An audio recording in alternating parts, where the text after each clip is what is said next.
this is your panel. Split into two sides. So this is the AC side.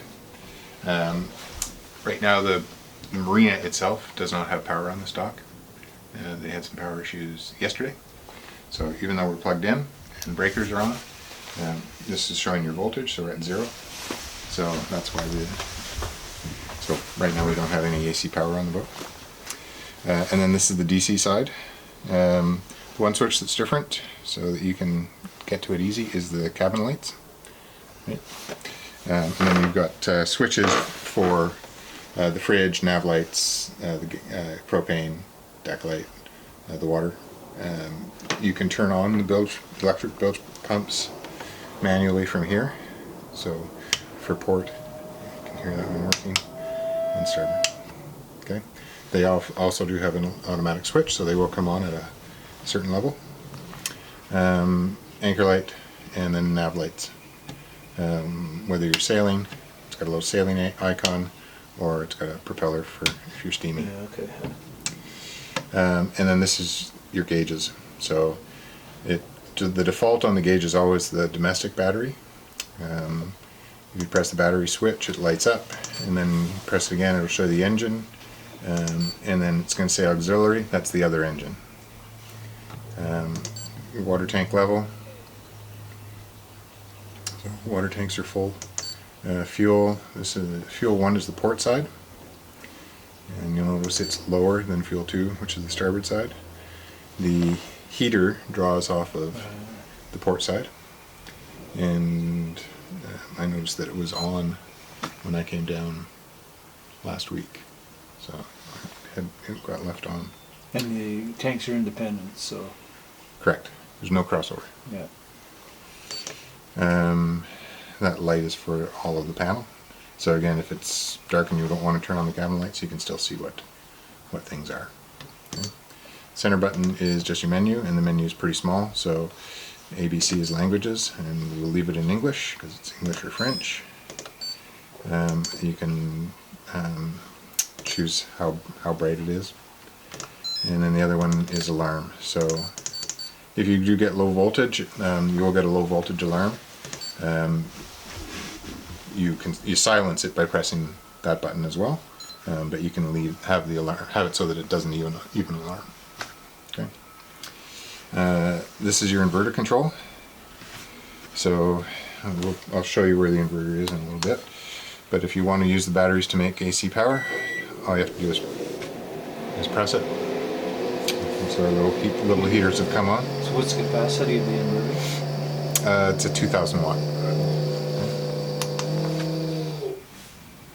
And then that's just your voltage gauge. So it'll come up to 110, and that's about it. But you don't want to run heaters off the inverter. You don't want to run heaters, and you won't be able to run the water heater off of the inverter. On the AC side, you do have 4 switches. 2 are for outlets, AC outlets, and one's the battery charger, one's the hot water tank. Is the hot water tank heated by the engines too? Yes. Yeah. So either AC power or engine waste heat. Okay. And does the diesel heater heat the hot water as well? No. Okay. Does not. So it's just engines are plugged in. Correct. Or cold showers. Yeah.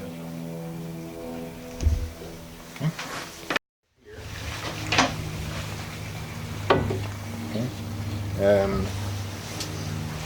So 2 10-pound tanks. It's already on. You can see that the system is already pressurized, so you have a pressure gauge here. And then there's a solenoid, so you have to actually turn on the propane system inside at the electrical panel. That will open the solenoid and allow the propane to flow.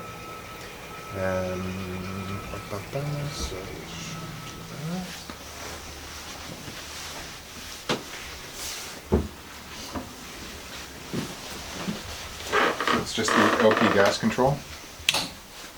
You heard it click.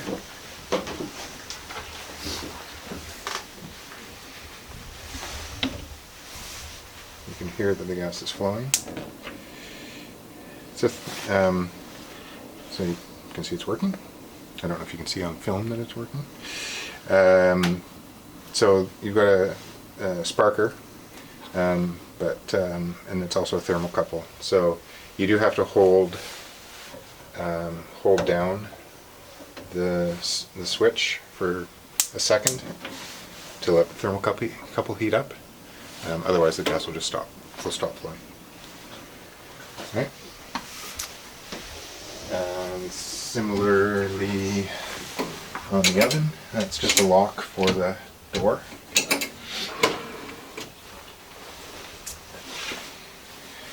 So it's just a matter of turning it,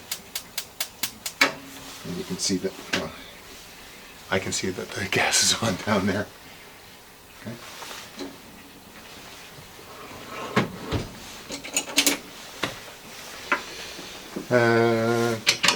So for the fresh water, so actually this is where the battery is for the lighters, for the strikers. So if for some reason it's not working, that battery is going to last years, but at some point will have to get replaced, and that's what that is.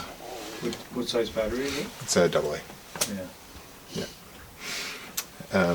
You have a switch, a valve here, a selector valve, freshwater, saltwater, and that's for the foot pump. Okay. So you can use this foot pump for this faucet as either saltwater or freshwater.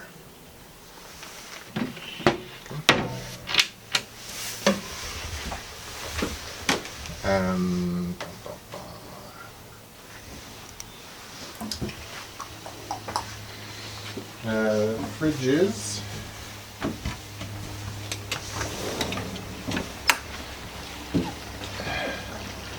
So fridges, there's a fridge control here, so you can dial in the temperature. Yeah, pretty straightforward. On the main fridge, the control is in the back as well.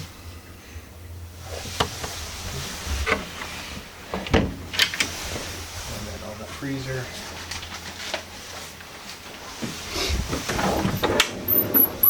the control is right here.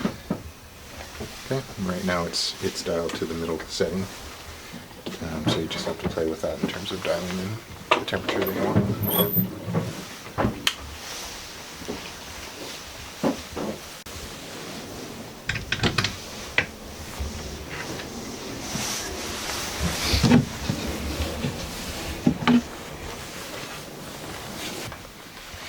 In here you've got